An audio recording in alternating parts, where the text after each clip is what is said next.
자, 프린트 다들 받으셨나요? 네. 네. 자, 우리 지난 시간에는 6.25 전쟁에 대해서 쭉 한번 이야기를 해보았습니다. 그리고 이번 시간에는 6.25 전쟁 이후에 남한과 북한에 대해서 이번 시간과 다음 시간 2시간에 걸쳐서 같이 한번 이야기를 해보도록 할 것이고요. 이번 시간에 먼저 6.25 전쟁 이후에 남한 사회에서의 정치에 대해서 이야기를 해보도록 하겠습니다. 핵심적인 내용은 무엇이냐면요, 이승만이라고 하는 사람이 어떻게 해서 대통령을 그렇게 오래 할 수 있었느냐라는 부분에 대해서 이야기를 좀 해보려고 해요. 같이 한번 살펴보도록 하겠습니다. 자, 이승만의 경우에는 분명히 이제 독립운동가이고요. 이 사람의 독립운동에 대해서는 뭐 긍정적으로 평가하는 사람도 있고 부정적으로 평가를 하는 사람도 있기는 합니다. 물론 이 사람은 그리고 또 우리나라의 첫 번째 대통령이었기 때문에 나름 역사적인 의의를 갖는 사람이라고 볼 수 있습니다만은 적어도 그가 대통령이 되고 난 이후의 상황에 대한 평가는 확고하게 내려집니다. 이 사람은 뭔가 잘못을 한 사람이에요. 어떤 잘못을 했느냐? 어렵게 만들어진 민주주의 국가에서 민주주의 원칙을 어기고 자신의 정치 권력을 독점하기 위해서 여러 가지 나쁜 짓들을 하게 됩니다. 그 내용들 이번 시간에 같이 한번 이야기를 해보려고 해요. 자, 우리 지난번에 배웠습니다. 1948년 5월 12일 우리나라 최초의 민주주의 선거가 실시되었어요. 그것이 바로 50총선이라고 하는 것이었죠. 자, 여기에서 김구나 김규식과 같은 이런 어떤 남북 분단에 대해서 동의하지 않는 사람들의 경우에는 선거에 출마를 안 했어요. 그죠? 남과 북을 분단짓는 남한만의 단독 선거에 나는 동참할 수 없다라고 하면서 이런 어떤 중도파 민족주의자, 좌익 이런 사람들은 이 선거에 동참하지 않았다라고 이야기를 했습니다. 그러다 보니 이승만과 한민당과 같이 이 우익에 해당하는 사람들이 다수 당선된 결과가 나타난 게 바로 이 50총선이었다라고 이야기를 했어요. 기억이 나시나요? 네. 자, 이후에 우리나라 첫 번째 국회가 구성이 되었으니 그게 바로 재헌 국회였다라는 것이었어요. 자, 보통의 국회의원들의 임기가 몇 년이냐면은 4년입니다. 다만 이 국회의 경우에는 이 헌법을 만들기 위한 국회였기 때문에 임기가 2년이었다라는 거예요. 따라서 다음번 국회의원 선거는 몇 년도에 실시가 되나요?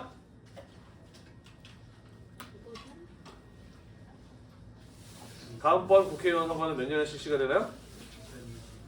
아니, 지금 재헌 국회가 1948년에 구성이 됐으니까 임기가 2년이니까 1950년에 그죠? 다음번 국회의원 선거가 실시가 되겠죠, 그죠? 내 말을 전혀 안 듣고 있네요, 여러분. 자, 그래서 이렇게 만들어진 헌법이 바로 재헌 헌법이었다라는 것이 되겠습니다. 대통령 중심제라고 하는 것을 채택을 하였다라고 이야기를 하였고요. 국회에서 대통령을 선출하기로 하였어요. 그래서 이 사람 국민들이 직접 뽑는 것이 아니라 국민들이 뽑은 국회의원들이 간접적으로 대통령을 선출하는 제도이기 때문에 이걸 줄여서 뭐라고도 하냐면은 간선제라고도 이야기를 하는 거예요. 이해됐나요? 네, 대통령의 임기는 4년이었고요. 연임이 가능하다. 2번 연속으로 할 수 있다라는 거 명시를 하였다라는 것이에요. 자, 그리고 여기에서 이승만이 초대 대통령으로 당선이 되었다라는 것이었죠. 그죠? 이런 내용들 지난 시간에 배운 기억 나나요? 네. 이후의 상황을 보도록 하겠습니다. 자, 1950년 5월 30일 6.25 전쟁이 터지기 약 한 달 직전에 두 번째 국회의원 선거, 제5대 국회의원 선거가 실시가 되었습니다. 자, 그런데 이 제2대 국회의원 선거에서는요, 어떠한 모습이 나타나게 되느냐, 50총선 때 나는 이 남북의 분단을 확정짓는 남한만의 단독 선거에 동참할 수 없다라고 하면서 이 50총선에 불참했던, 참석하지 않았던, 출마하지 않았던 중도파 민족주의자 그리고 정부의 비판적인 이런 어떤 사람들이 다수가 당선이 되는 결과를 가져오게 되었다라는 것이죠. 자, 왜 불과 2년 만에 국회의원 선거가 이렇게 바뀌게 되었느냐? 애당초 왜 이 사람들은 남한만의 단독 선거에 거부했던 사람들이 두 번째 국회의원 선거에 다시 나왔느냐? 왜 나왔을까? 이유는 두 가지죠. 첫 번째는 이미 분단이 이루어진 상황이었던 것이고요. 그죠? 두 번째, 좀 더 본격적인 이유는 무엇이었느냐? 이승만이 대통령이 당선이 되고 난 다음에 이 사람이 한 정치가 좋았기 때문에, 나빴기 때문에. 그렇죠. 극우 반공 통치를 하는 이런 어떤 이승만의 모습.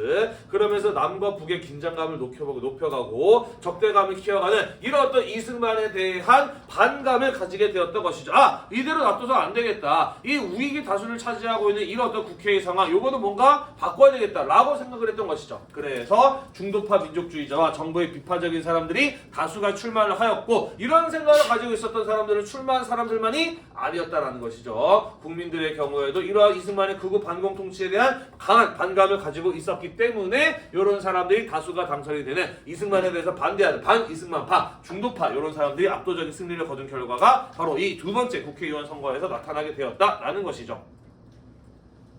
이해되시죠? 네. 자, 그래서 어떤 상황이 만들어졌다라고 볼 수가 있느냐? 국회의원 아니지, 대통령 어디서 뽑아요? 당시에 대통령 어디서 뽑았어요? 국회에서 뽑았죠. 그죠? 자, 근데 국회에 어떤 사람들이 다수가 당선이 되었다고? 이승만에 대해서 반대하는 사람과 중도파가 다수가 당선이 되었다고. 시터 좀 끌게요. 무슨 시터를 30토로 틀어놓고 있어. 미친놈이야. 누가 이렇게 맞춰? 자, 따라서 현재의 헌법으로는 이승만이 대통령이 다시 당선될 가능성이 높아요, 낮아요? 높아요, 낮아요? 낮아요. 그죠? 왜? 반 이승만이 많이 당선이 되었다라고 이야기를 했잖아. 어떡하니 우리 구반 학생들 이렇게 맨날 수업도 안 듣고 해가지고. 자, 그뿐만 아니라 6.25 전쟁 중에 어떠한 일들도 있었느냐. 자, 우리 지난 시간에 뭐 민간인 학살이 많이 있었다라는 거 이야기했었잖아요. 그죠? 자, 그와 관련된 사건이에요. 국민방해군 사건이라고 하는 것과 거창 양민 학살 사건이라고 하는 것이 전쟁 중에 일어나기도 하였습니다. 국민방해군 사건이라고 하는 건 뭐냐면요, 전쟁이 터지게 되면서 많은 청년들을 예비군으로 데려가게 됩니다. 징집을 하게 돼요. 자, 그런데 문제는 뭐였냐면은 당시 국군 안에는 부정부패를 저지르는 장교들, 장군들 이런 사람들이 무지 많았어. 자, 그래서 예비군으로 징집된 이 청년들에게 지급되어야 할 식량이나 옷 이런 것들을 뒤로 빼돌려서 팔아먹고 자기 입속을 챙기는, 전쟁 중에도 이런 사람들이 있었던 것이죠. 자, 그러다 보니까 지급되어야 할 식량과 옷을 받지 못해서 예비군으로 징집되었던 수많은 청년들이 굶어 죽거나 얼어 죽거나 하는 일이 벌어지게 돼요. 그러면서 도저히 못 견디겠다 싶어가지고 도망가는 사람은 총으로 쏴 죽이고 하는 이런 과정이 벌어지게 되면서 전쟁도 아니고 전쟁터에 나서서 죽은 것도 아니고 단지 예비군으로 징집당하다가만 수만 명이 사망을 하는 이런 일이 벌어지기도 하였다라는 것이에요. 이해되시죠? 자, 거창 양민학살 사건이라고 하는 건 무엇이냐면요, 이 지역에 빨치산이 활동을 하고 있었나봐요. 그래서 빨치산을 잡기 위해서 거창 지역에 살고 있었던 이 마을 사람들을 한꺼번에 다 학살시킨 사건이 바로 거창 양민 학살 사건이라고 하는 것이 되겠습니다. 자, 이러한 사건 물론 냉전과 분단 속에서 일어난 안타까운 비극입니다만은 어찌되었든 이러한 사건들의 책임은 누구에게 있나요? 이승만 정부에게 있어요. 그죠? 자, 그러다 보니 이런 어떤 이승만 정부에 대한 반감이 점점 더 거세지고 있는 상황과 함께 더불어서 이 헌법으로는 이승만이 다시 대통령이 당선되기가 무척이나 어려운 상황이 만들어졌다라는 것이죠. 이해가 되나요? 네, 넘어갈게요. 자, 그래서 대통령이 현재의 헌법으로 되기 어려울 것 같으니까 어떤 일을 하게 되느냐? 헌법을 고칩니다. 같이 한번 보도록 할게요. 1951년 전쟁 중이었고요. 임시 수도 부산에서 이승만의 경우에는 자신을 지지하는 세력들을 끌어모아서 자유당이라고 하는 새로운 정당을 창당하게 됩니다. 그리고 대통령을 국민의 직접 투표로 뽑는 대통령 직선제로 헌법을 고치자라고 하는 제안, 개헌안을 제출하게 되었다라는 것이죠. 아무래도 현재 국회에는 자기 편이 없으니까 국회에서 뽑자라고 하면은 대통령이 될 리가 없는 거 아니에요, 그죠? 그래서 국민이 직접 뽑도록 하자라고 하는 대통령 직선제 개헌안을 제출하였다라는 것이죠. 자, 이게 국회에서 통과가 될 리가 있을까요, 없을까요? 없죠. 아까도 이야기했듯이 제2대 총선에서 어떤 사람들이 많이 당선이 되었다고? 반 이승만파가 많이 당선이 됐다고지. 그래서 이 이승만이 제안했던 대통령 직선제 개헌안은 압도적인 표 차이로 부결, 거부가 되었다라는 것이죠, 국회에서. 자, 그러자 이승만이 어떤 일을 벌이기 시작을 하느냐? 임시수도 부산에서 이른바 부산 정치 파동이라고 하는 여러 가지 사건들을 일으키게 됩니다. 자, 첫 번째, 이승만 정부에서는요, 비상계엄령을 선포합니다. 계엄령이라고 하는 건 무엇이냐? 앞으로 우리가 계속해서 수업 시간에 무지 많이 이야기를 하게 될 텐데요. 계엄령이란 국가가 위기 상황이다 라고 판단이 될 때 국민의 기본권에 대한 제한이 가능한 질서 유지 명령을 가지고 계엄령이라고 이야기를 해요. 다시 말해서 이런 거죠. 국민의 기본권은 국가가 반드시 보장해야 되는 가장 기본적인 중에 기본이 국민의 기본권입니다. 그죠? 생명과 재산 같은 것들이죠. 자, 그런데 때로는 국가가 이러한 국민의 생명과 재산을 제한할 수도 있어요. 어떤 상황이냐? 이것을 제한하지 않으면 국가의 질서가 유지가 안 되고 그래서 더 많은 사람의 재산과 생명이 훼손될 수 있을 때, 그러한 우려가 있을 때 국민의 기본권을 제한할 수 있는 명령을 가지고 계엄령이라고 한다라는 거예요. 예를 들어 볼게요. 우리가 평상시에는 신호 위반하면은 어떻게 되죠? 경찰한테? 평상시에는 신호 위반하면 그냥 벌금 내고 말죠. 그죠? 하지만 계엄령 하에서 신호 위반을 한다라고 한다면 당신이 뭔데 신호 위반해? 당신 뭐야? 라고 하면서 그 자리에서 군인과 경찰에 의해서 체포되어서 감옥에 갈 수도 있고 아니면 심지어 즉결 처분, 그 자리에서 총살될 수도 있는 상황이 바로 이 계엄령이라고 하는 거예요. 이해가 되나요? 자, 그래서 이승만 정부는 자신들이 제출했던 이 대통령 직선제 개헌안이 거부가 되자 비상계엄령을 선포합니다. 자, 그러고 또 정치 깡패들을 부산에다 풀어서 대통령 직선제를 통과시켜라라고 하는 시위 같은 것들을 주도하기도 해요. 또 한편 이 당시 임시수도 부산이었기 때문에 이 국회의원들의 경우에는 국회에 이 버스, 통근버스를 타고 출퇴근을 하고 있었어요. 그리고 이 개헌에 대해서 반대 입장을 표명했던 의원들, 야당 의원들이 타고 출근하는 통근버스를 버스째로 군인, 경찰, 헌병대로 연행을 해 갑니다. 그리고 그 버스에 타 있었던 개헌에 대해서 반대했던 의원 중에 일부를 간첩으로 몰아서 구속시키는 이런 일을 벌이기도 해요. 이런 일련의 사건들을 가지고 부산에서 있었던 정치적인 큰 충격이다라고 해서 부산 정치 파동이라고 하는 거예요. 대충 이해가 되나요? 다시 말해서 이승만의 경우에는 반대하는 의원들한테 사인을 보낸 겁니다. 어떤 사인을 보낸 건가요? 너 개헌에 대해서 반대하면 뭐 할 수도 있다. 죽일 수도 있다라고 하는 경고 메시지를 보낸 사건이라고 볼 수가 있는 것이죠. 이해되나요? 자, 그래서 그 이후에 다시 한번 대통령 직선제 개헌안을 국회에 상정하였습니다. 자, 그리고 국회에서는 표결이 이루어지게 되는데 어떤 식으로 표결을 하느냐? 이런 식으로 지금 뒤돌아서 있는 사람들의 경우에는 군인, 경찰이라고 보시면 되는데요. 그리고 앞쪽을 보고 있는 사람들은 국회의원이라고 보시면 됩니다. 국회의원이 앉아있는 자리에서 군인과 경찰이 그들을 삥 둘러싸는 겁니다. 그리고 대통령 직선제 개헌안에 대해서 찬성하시는 의원님들 일어나세요 라고 한 거예요. 기립 표결을 한 겁니다.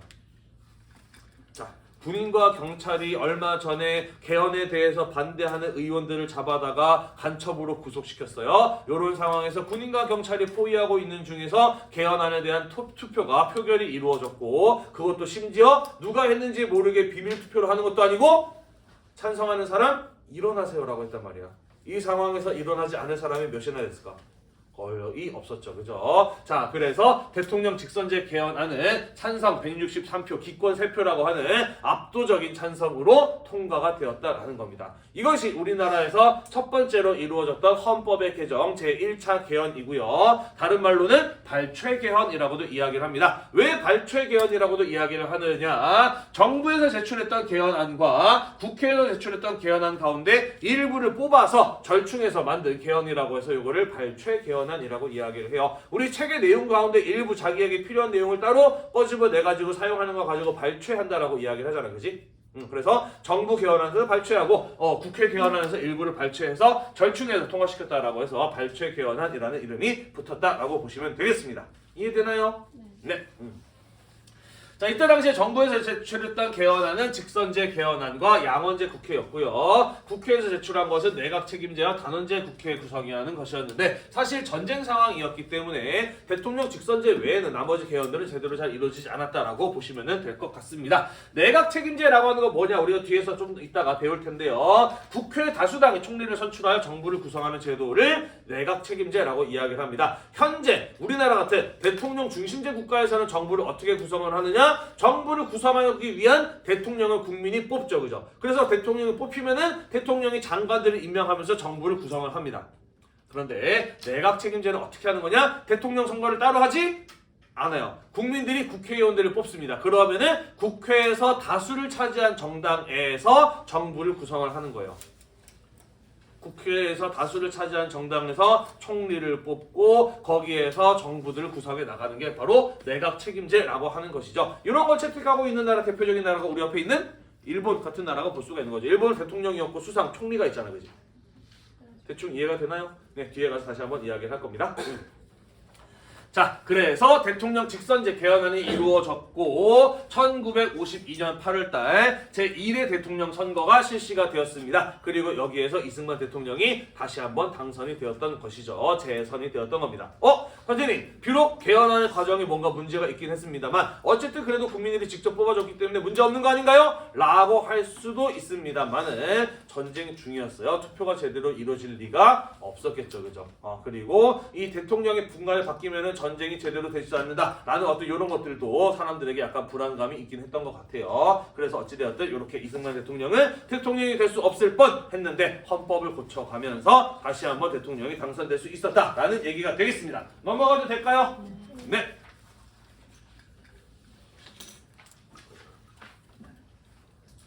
네, 그리고 1953년 전쟁이 끝났습니다. 정전협정이 체결이 되었어요. 자, 그리고 1954년이 되었습니다. 그리고 제3대 국회의원 선거가 열렸는데 여기에서 이승만을 지지하는 정당인 자유당이 다수가 국회의원에 당선이 되는 결과가 나타나게 되었다라는 겁니다. 203개의 국회의원 의석 가운데 무려 114개를 자유당이 차지했다라는 것이에요. 자, 어떻게 해서 이러한 결과가 나올 수 있었느냐? 이유는 두 가지죠. 첫 번째, 전쟁 직후이다 보니까 반공을 강조했던 자유당의 의원들이 좀 더 당선이 된 것도 있긴 합니다만은 사실 이 선거는 부정선거였어요. 이때부터 자유당의 전면적인 부정선거가 이루어지기 시작을 합니다. 상대 후보를 체포해서 고문하고 간첩으로 몰고 또 다른 후보가 국회의원에 출마하려고 하면은 공무원들이 나서가지고 당신은 후보로 등록할 수 없어 라고 한다든지 후보의 등록을 방해한다든지 아니면 다른 후보가 나와서 유세를 하면은 깡패들이 와가지고 그 사람 두드려 팬다든지 이런 어떤 방해가 이루어진 결과 나타난 선거의 결과가 바로 제3대 국회의원 선거였다라는 거예요. 이해되나요? 자, 그렇다면 자유당은 왜 이렇게 부정선거까지 해가면서 자유당 의원들을 다수를 당선시켜야만 했을까? 우리 첫 번째 헌법, 제헌헌법의 대통령 중심제에서 어떤 내용이 있었나요? 대통령은 어디서 뽑는다? 국회에서 뽑는다. 임기 4년이다. 몇 번 할 수 있다? 2번 할 수 있다라고 돼 있어요. 그죠? 자, 그 가운데 이승만이 두 번째로 대통령이 되기 위해서 대통령을 국회에서 뽑는다를 국민이 직접 뽑는다로 바꿨잖아요. 그죠? 그러면 현재 상황에서 대통령을 다시 한번 더 하려면 뭘 바꿔야 돼? 대통령을 그렇지, 2번 할 수 있다는 거를 바꿔야 되겠죠. 그죠? 헌법을 개정하기 위해서는 자유당 의원들이 많아야 할 필요가 있었던 겁니다. 이해가 되시나요? 네. 그래서 제3대 국회의원 선거에서 자유당의 다수가 당선이 되고 난 이후에 어떤 개헌안을 제출하느냐? 현임 대통령에 한해서 연임 제한을 철폐한다 라고 하는 개헌안을 제출했다라는 것이에요. 현임 대통령 누굽니까? 이승만이죠. 연임 제한을 철폐한다 무슨 뜻이에요? 죽을 때까지 계속 대통령을 할 수 있다라는 뜻입니다. 다시 말해서 이승만은 죽을 때까지 대통령을 할 수 있다라고 하는 헌법을 만들자라고 개헌안을 제출했다라는 것이에요. 요거를 하려고 제3대 국회의원 선거에 부정선거를 치렀던 것이죠. 이해가 되나요? 자, 그리고 표결에 들어갔습니다. 당시 국회의원은 총 203명이었기 때문에 헌법 개정안이 통과가 되려면 그 가운데 3분의 2 이상의 동의가 필요합니다. 203 곱하기 3분의 2 하면 얼마가 나오느냐? 135.333333333이 나와요. 따라서 몇 표가 나와야 헌법 개정안이 통과가 되는 겁니까? 0.3명이 없으니까 몇 표가 나와야? 135? 3분의 2 이상의 동의가 필요하다 그랬잖아. 135면은 135.333 이상이야 이하야? 자, 135.3333 이상의 동의가 필요한데 135면은 135.3 이상인가요? 이하인가요? 이하지. 0.3 작잖아. 다원아, 이거 어떻게 좀 해봐 이 분위기. 괜찮아요. 포기하면 가요. 네. 그래서 통과가 되려면 몇 표가 필요하다? 136표가 필요했다라는 것이에요. 자, 그런데 투표를 해본 결과 개헌안에 대해서 찬성하는 표가 몇 표가 나왔느냐? 135표가 나왔다라는 거예요. 따라서 135.33332 하니까 통과예요, 부결이에요? 부결된 거죠. 그죠? 자, 그래서 부결되었습니다. 땅땅땅 했는데 이틀 뒤에 정부에서 서울대학교 수학과 교수라는 사람을 데리고 와서 뭐라고 발표를 하느냐? 여러분, 수학에는 반올림이라고 하는 것이 있습니다. 0.4 이하는 버리고 0.5 이상은 올리는 것이죠. 따라서 135.3333은 0.4 이하이기 때문에 표결의 통과에 필요한 표는 136표가 아니라 135표로 봐야 됩니다. 라고 하는 이런 발표를 하게 해요. 그리고 부결되었던 개헌안을 반올림의 논리로 통과시키는 거죠.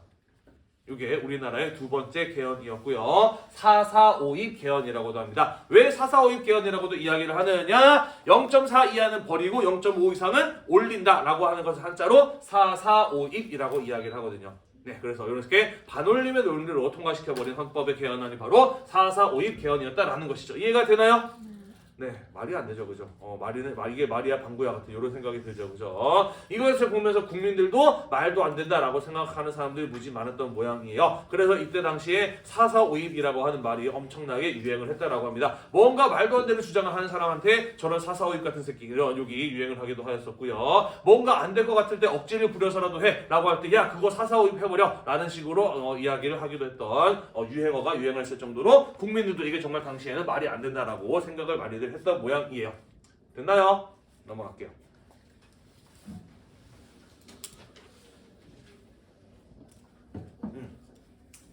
자, 그래서 이제 이승만은 헌법상 죽을 때까지 대통령을 할 수 있는 법적인 근거를 마련하였습니다. 그래서 이번에 세 번째로 대통령이 되기 위해서 제3대 대통령 선거가 1956년에 실시되었다라는 것이죠. 자, 이때는 이제 부통령도 같이 뽑았는데 왜 대통령은 3대 대통령인데 부통령은 4대 부통령이냐? 아까 봤던 국민 방위군 사건 이런 것들로 인해서 부통령들 첫 번째, 두 번째 부통령들의 경우에는 자신의 책임을 지고 물러나는 이런 어떤 일들이 벌어지기도 해요. 그래서 대통령과 부통령의 대수가 맞지 않는 이런 모습이 나타나기도 했다라는 것이 되겠습니다. 이해되시죠? 네, 자 이때 유력한 대통령 후보는 세 명이 있었습니다. 첫 번째 기호 1번 무소속의 조봉암, 두 번째 기호 2번 민주당 야당의 신익희 후보 국회의장 출신이죠. 그리고 기호 3번이 자유당의 이승만 박사였던 것이죠. 자, 이승만은 또 운도 무척 좋은 사람이에요. 자기와의 라이벌들이 하나 둘씩 죽어나가기 시작을 하죠. 민주당의 신익희 후보의 경우에는 선거 기간 중에 사망을 하게 됩니다. 그러면서 라이벌 하나가 사라지게 돼요. 그런데 여기서 또 이제 민주당이 조금 이상한 짓을 합니다. 신익희 후보의 죽음을 애도하기 위해서 추모표를 던져달라고 이야기를 해요. 그러면서 죽은 사람이 대통령 선거에서 한 10% 정도의 표를 얻어가는 이런 말도 안 되는 일이 벌어지기도 했었어요.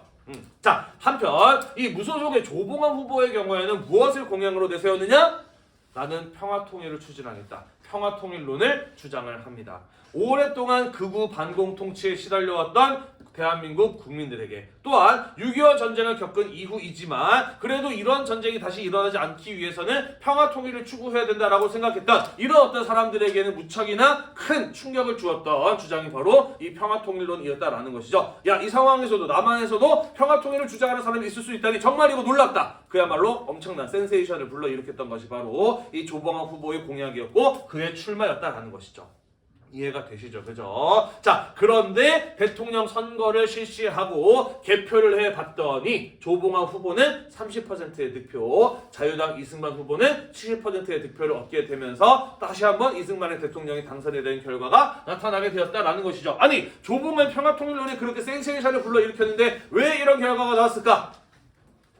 아까도 얘기했죠. 그죠? 지난번 국회의원 선거 때부터 부정선거가 자행되기 시작했다라고 이야기를 했습니다. 그죠? 투표용지 바꿔치기들. 그러니까 조봉암이라고 써져 있어 조봉암 쪽에 찍혀 있는 투표용지를 미리 찍어놨던 이승만을 찍어놓은 걸로 교체해버리는 이런 어떤 일들이 벌어졌다라고 해요. 이것은 어떤 재판이나 이런 거에 넘어가서 100% 팩트로 확정이 되지 않았습니다만은 이때 당시에 자유당 쪽에서 경찰과 군인 그리고 공무원들을 동원해서 부정선거를 했다라고 하는 증언은 무지무지 많이 있어요. 대표적인 예만 하나 들어보도록 할까요? 보통 이런 어떤 투표를 하고 개표를 할 때는 누가 거기 같이 가게 되느냐? 참관인이 함께 들어가게 되어 있습니다. 우리 학교에서도 학생회장 선거하면은 기호 1번, 기호 2번에 참관인들이 와서 개표하는 과정을 다 본단 말이야. 왜? 그래야 뭐하니까?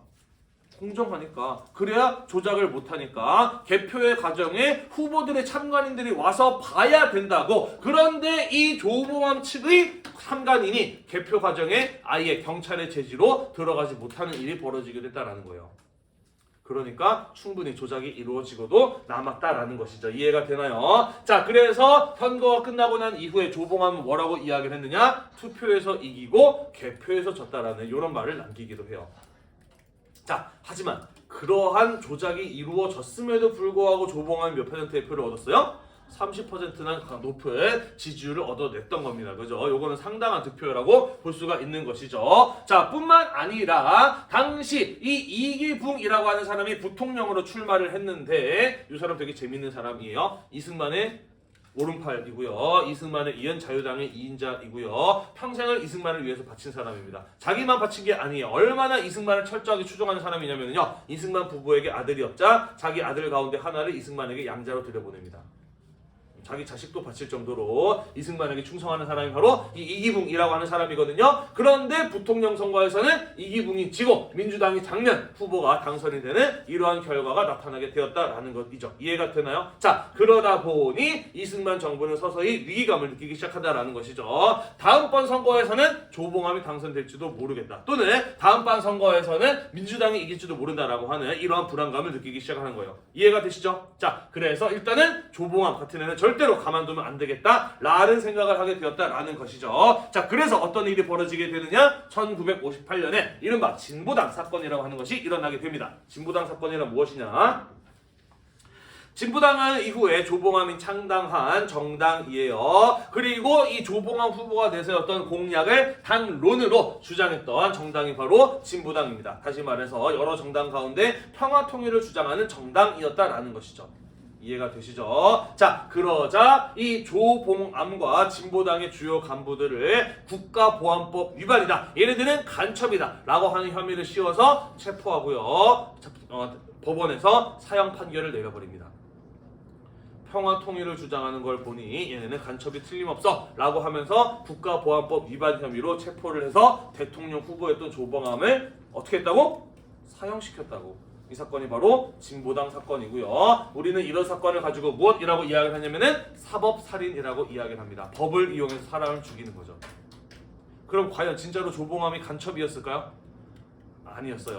2016년에 이 판결에 대한 재심이 이루어졌고 거기에서 조봉암의 무죄였음을 다시 한번 밝혀내게 되는 것이죠. 최근에 와서야 이것이 비로소 무죄였음이 밝혀졌습니다. 그러면서 유족들에게 큰 위로가 되기도 하였었죠. 다시 말해서 이승만의 경우에는 조봉암이 자신에게 라이벌이 되고 정치적으로 위협이 되자 그를 법을 이용해서 죽여버렸다라는 겁니다. 이해가 되시죠? 네, 조봉암의 경우에는요, 좌익 계열의 독립운동가 출신이고요. 해방 이후에 조선공산당이 하는 모습에 실망을 하게 되면서 그들과 결별을 하게 됩니다. 이후에 두 차례 국회의원에 출마하여서 당선이 되었던 인물이고요. 우리가 지난 시간에 배웠던 농지개혁 같은 것들도 이 사람이 장관으로 있을 때 이루어졌던 개혁이라고 보시면 돼요. 특히 김구 선생님 죽고 여운형 선생 죽고, 그죠? 그리고 6.25 전쟁 동안에 여러 정치 지도자들이 북한으로 납치되고 하면서 남한 사회 내에서는 이승만을 견제할 만한 인물이 사실 조봉암 한 명밖에 거의 남지 않은 이런 상황이었다라는 것이죠. 자, 그래서 조봉암을 죽여버린 게 아니냐라고 볼 수가 있는 것이죠. 됐나요? 네, 뿐만 아니라 국가보안법의 개정을 해서 간첩의 개념을 폭넓게 정의를 합니다. 정부에 대해서 비판적인 입장을 내세우는 사람들을 간첩으로 몰아서 처벌할 수 있게 법을 바꾸기도 하였다라는 것이에요. 카톨릭계 신문 지금도 나오고 있죠. 경향신문에서 정부를 매섭게 비판을 하자 이렇게 정부의 비판적인 언론을 없애버리는, 경향신문을 폐간시켜버리는 이런 일을 벌이기도 하고요. 일제강점기에 애국반이라고 해서 국민끼리 서로 감시하고 통제하게 만들었던 마을 조직이 있거든요. 그거를 흉내내서 동단위로 조직된 자치조직인 국민반이라고 하는 것을 만듭니다. 그러면서 정부의 정책을 선전하고 선거 같은 것들이 있을 때 국민반을 통해서 마을 주민들을 선거에 동원하는 이런 일을 벌이기도 하였다라는 것이에요. 뿐만 아니라 반공서적 공산주의에 대해서 이제 비난을 하는 책이나 잡지 이런 것들을 만들어서 배부를 하고 국민들의 사상을 통제하는 등 우리가 분단이라고 하는 상황을 이용을 해서 공산주의를 막아야 된다라고 하는 명분을 내세워서 자신의 라이벌들, 정치적인 적들 이런 사람들을 빨갱이, 간첩, 공산주의자로 몰아서 제거하고 이승만의 권력을 독점했던 시기, 그게 바로 1950년대 우리나라의 정치의 모습이었다라는 거예요. 대충 정리가 되셨나요? 네, 자 우리 이렇게 해서 어떤 일들이 이승만 정부에서 6.25 전쟁 이후에 벌어지게 되었는지 쭉 한번 이야기를 해보았습니다. 자, 이런 일이 벌어지고 있을 때 국민들은 가만히 있었을까요? 아니겠죠, 그죠? 이런 식으로 민주주의를 조작하고 훼손하고 독재를 향하는 이승만 정부에 대한 불만은 계속해서 누적되어 갔겠죠, 그죠? 그러다가 또 한 번 부정선거가 이루어지게 되었을 때 국민들은 더 이상 참지 못하고 이승만을 대통령의 자리에서 끌어내리게 됩니다. 그게 바로 4.19 혁명이라고 하는 것이거든요. 요거는 우리가 다다음 시간에 마저 이어서 살펴보도록 할 거고요. 다음 시간에는 6.25 전쟁 이후에 북한의 상황에 대해서 마저 이어서 살펴보도록 하겠습니다. 오늘도 공부하느라고 대단히 고생이 많으셨고요. 이 영상이 여러분들의 공부에 도움이 되셨다면 구독과 좋아요 잊지 말고 눌러주세요. 수고했습니다.